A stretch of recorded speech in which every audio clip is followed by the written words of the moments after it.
जय हिंद दोस्तों, welcome to कल्पाक्ष। प्रधानमंत्री नरेंद्र मोदी अभी वर्तमान में यूक्रेन विजिट से होकर आए हैं।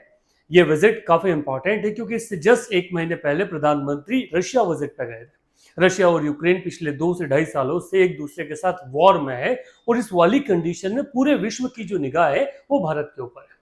ये जो वॉर चल रहा है, इस वॉर में अलग अलग फ्रंट बने हैं। एक फ्रंट जो यूरोप को सपोर्ट करता है, यूरोप जो यूक्रेन के कॉज है उसको सपोर्ट करता है, और एक दूसरा फ्रंट जो रशिया के साथ में। भारत ने अभी तक एक न्यूट्रल स्टैंड रख रखा है और यहाँ पे न्यूट्रल होने का मतलब ये मान लिया गया कि भारत जो है रशिया के साथ में।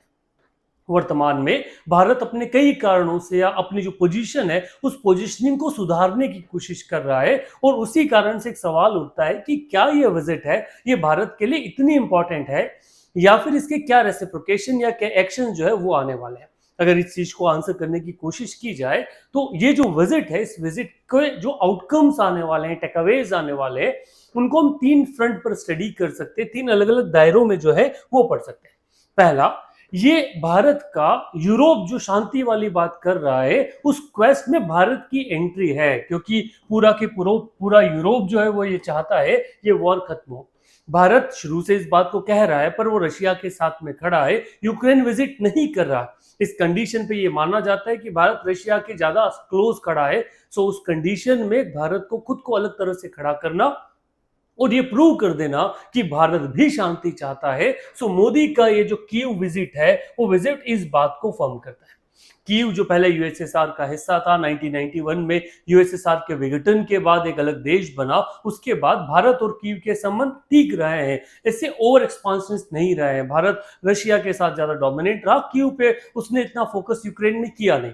बट उस वाली कंडीशन में भारत एक अलग थलग पड़ गया, तो भारत पुनः अपनी उस पोजीशन को यूरोप में डालना चाहता है, और वो ये प्रूव करना चाहता है कि यूरोप के जो मैटर्स हैं उसमें भारत एक बड़ा काउंटर पार्ट है, वो खाली इकोनॉमिक ट्रेड तक सीमित नहीं है।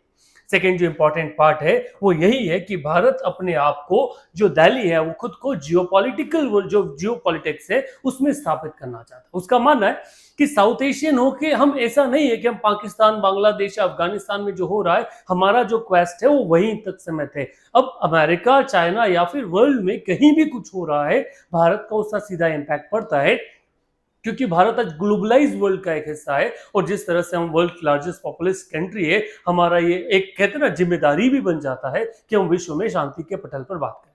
तीसरा जो इंपॉर्टेंट एस्पेक्ट इससे निकल के आता है वो यही है कि जो कीव के साथ हमारे संबंध समय के साथ खत्म हो गए, हम उनका रिवाइवल चाहते हैं। सो पूरा वर्ल्ड मीडिया भारत को इस बात पे कवर कर रहा था और ये देखना चाह रहा था कि भारत क्या चाहता है।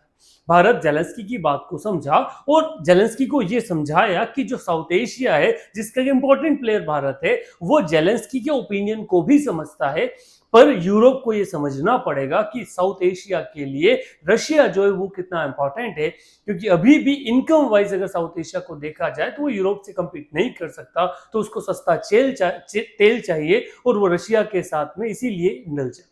और रशिया उसके लिए क्यों इंपॉर्टेंट रोल प्ले करता है, क्या भारत की एब्लिगेशंस है, तो ये सारा स्टडी और भारत का एक क्वेस्ट कि हम पीस के लिए एक नया प्रपोजल लेकर गए हैं, ये सारी चीजें जो है इस पूरी प्रधानमंत्री विजिट की जो है उसका एक जिस्ट निकल के सामने लाता है।